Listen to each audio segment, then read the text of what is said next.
नमस्कार, मैं हूं राहुल झा और आप सभी का स्वागत है इंस्टीट्यूट फॉर इंडस्ट्रियल डेवलपमेंट के प्लेटफॉर्म पर।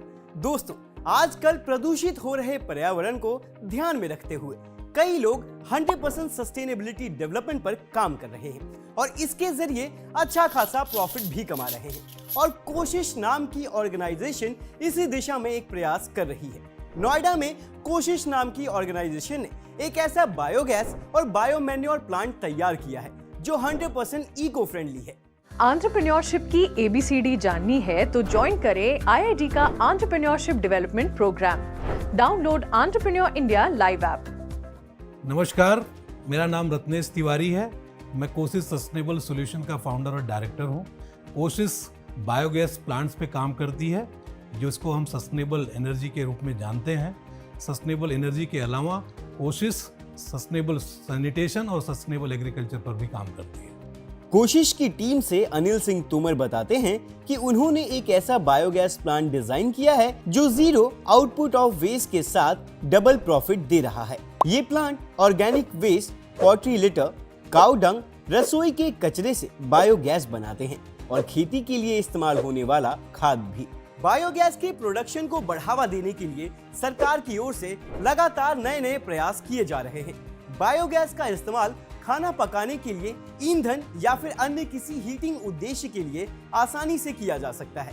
वैसे हम आपको बता दें कि इसे खास तौर पर किसानों द्वारा इस्तेमाल किया जा रहा है क्योंकि किसानों के पास ऑर्गेनिक वेस्ट की मात्रा ज्यादा होती है। बायोगैस बनाने के लिए रॉ मटेरियल में आपको पोल्ट्री लिटर, वेट वेस्ट चाहिए होते हैं। ये प्लांट उस जगह पर ज्यादा कारगर है जहां पर ऑर्गेनिक वेस्ट भारी मात्रा में निकलता है। और मजे की बात तो ये है कि इस वेस्ट से आप 15 से 20% तक का मुनाफा कमा सकते हैं। अब आप सोच रहे होंगे कि इस बिजनेस के लिए आपको कौन कौन सी मशीनें चाहिए। तो अगर मशीनों की बात करें तो आप gas holder, filtration unit, automatic mixer, slurry D watering machine, gas balloons, feeding pump, generator और मिसलेनियस आइटम्स के साथ इस बिजनेस की शुरुआत कर सकते हैं। चलिए अब इसके एक्सपर्ट से जानते हैं बायोगैस बनाने के पूरे प्रोसेस के बारे में। फंडिंग के लिए प्रोजेक्ट रिपोर्ट चाहिए? IIT है ना। IIT में पाएं बिजनेस की तमाम इंडस्ट्री से जुड़ी detail project report. Download entrepreneur India live app. Poultry farm के अंदर सबसे पहले कितने नंबर ऑफ बर्ड्स उपलब्ध हैं उसके बेसिस पर कैलकुलेशन करके हम लोग कितना वेस्ट निकलता है, क्योंकि इन जनरल हम लोग एक बर्ड से 80 ग्राम्स के आसपास कंसीडर करते हैं। तो जैसा आप प्लांट में देख पा रहे हैं, इस फार्म पे अराउंड 35 से 40 हज़ार बर्ड्स हैं, जिससे हमको डेली 3 से 3.5 टन के आसपास लिटर मिल पा रहा है, जिसके लिए हमने 250 क्यूबिक मीटर का एक बायोगैस प्लांट लगाया हुआ है। तो सबसे पहले हमको पोल्ट्री फार्म से लिटर को कलेक्ट करना होता है, जिसको हम ट्रैक्टर ट्रॉली, ट्रैक्टर टैंकर की सहायता से उसको कलेक्ट कर सकते हैं और उसको सबसे पहले प्लांट का जो पहला भाग है, इनलेट पार्ट, उसमें लाके फीड कर देते हैं और वहाँ पे हम पानी के साथ इसको बराबर मात्रा में मिक्स करके एक ऑटोमेटिक मिक्सर की सहायता से एक यूनिफॉर्म स्लरी बना लेते हैं। फिर उसको एक पंप की सहायता से डाइजेस्टर के अंदर फीड कर दिया जाता है। डाइजेस्टर को हम कह सकते हैं इस पूरे प्लांट की सोल है, जिसके अंदर बैक्टीरिया, माइक्रोबियल एक्टिविटीज़ होती है। ये जैसे ही फ्रेश फीड उसके अंदर जाता है तो वहाँ 4 रिएक्शंस के अंदर ये पूरी प्रक्रिया पूरी होती है। सबसे पहले हाइड्रोलिसिस होता है, फिर एसिडोजेनेसिस, देन लास्ट में मीथेन बैक्टीरिया वेस्ट के ऊपर अटैक करते हैं। मीथोजेनेसिस बैक्टीरिया अटैक करते हैं और मीथेन प्रोड्यूस करते हैं। फिर जो मीथेन प्रोड्यूस होती है इसके अंदर, उसको हम जो डाइजेस्टर के टॉप पर मेटल स्ट्रक्चर जो डोम का बना हुआ है उसके अंदर स्टोर हो जाता है और ये डोम जो है गैस के साथ अप एंड डाउन होता है। जैसे ही इसके अंदर गैस बढ़ती है ये ऊपर की तरफ उड़ जाता है, जैसे जैसे हम उपयोग कर लेते हैं ये नीचे की तरफ आ जाता है अपनी रेस्ट पोजीशन पर। तो जो भी इससे गैस प्रोड्यूस होती है उसमें अराउंड 55 to 60% मीथेन होता है, अराउंड 35 से 40% CO2 होता है, H2S होता है, मॉइस्चर होता है, कुछ ट्रेसेस N2O2 के भी होते हैं। तो इसमें हमें फर्दर एप्लीकेशन के लिए इस गैस से कुछ इम्प्योरिटीज़ रिमूव करनी होती है। तो इसके बाद ये फिल्ट्रेशन यूनिट के अंदर जाता है, जहाँ पे हम मॉइस्चर और H2S गैस को रिमूव कर लेते हैं। H2S इसलिए रिमूव करना पड़ता है क्योंकि आगे अगर आप इसको इंजन में यूज़ कर रहे हैं, आगे कुकिंग के लिए यूज़ कर रहे हैं, तो ये अप्लायंसेस को, इक्विपमेंट्स में जंग लगा देता है, कोरोजन हो जाता है, जिसकी वजह से उनकी लाइफ कम हो जाती है। तो फिल्ट्रेशन होने के बाद हम इसको एक बायोगैस स्टोरेज बैलून में स्टोर कर लेते हैं। उसके बाद इस फार्म पे हम लोगों ने 50 kVA का एक 40 किलोवाट का किर्लोस्कर मेक का जनरेटर लगाया हुआ है, जो 8 से 9 घंटे फुल लोड पे आराम से चल पा रहा है। और इसी के साथ साथ इस पूरी प्रोसेस से एक बहुत अच्छी क्वालिटी का प्रोडक्ट एक और मिलता है, जो है बायो फर्टिलाइज़र। बायो फर्टिलाइज़र के अंदर बहुत अच्छी क्वालिटी में न्यूट्रिएंट्स रहते हैं, जो लिक्विड फॉर्म में मिलता है, जिसको हम फर्दर फिल्ट्रेशन मशीन के थ्रू सॉलिड और लिक्विड पार्ट सेपरेट कर लेते हैं।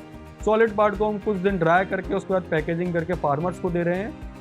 लिक्विड पार्ट को हम नियर बाय फार्मर्स को दे रहे हैं, जिसके बहुत अच्छे परिणाम आ रहे हैं। उसके साथ साथ ही कभी अगर ज़्यादा हो जाता है तो हम प्रोसेस में फिर से रिसाइकल कर लेते हैं, जो हमारी कहीं ना कहीं माइक्रोबियल पॉपुलेशन को डाइजेस्टर के अंदर इंक्रीज कर रहा है, जिससे हमारी गैस की और फर्टिलाइज़र की क्वालिटी बहुत बेहतर हो जाती है।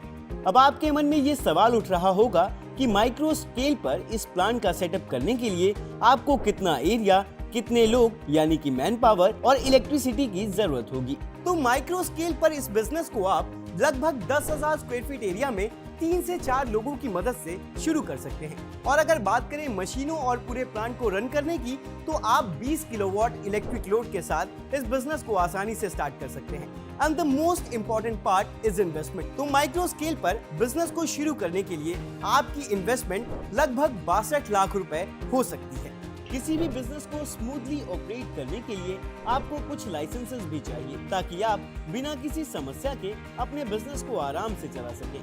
तो जहां तक लाइसेंसेस की बात है, तो इस बिजनेस को स्टार्ट करने के लिए आपको पैसों, NOC from CPCB, NOC from state government regarding land requirement रहेगी।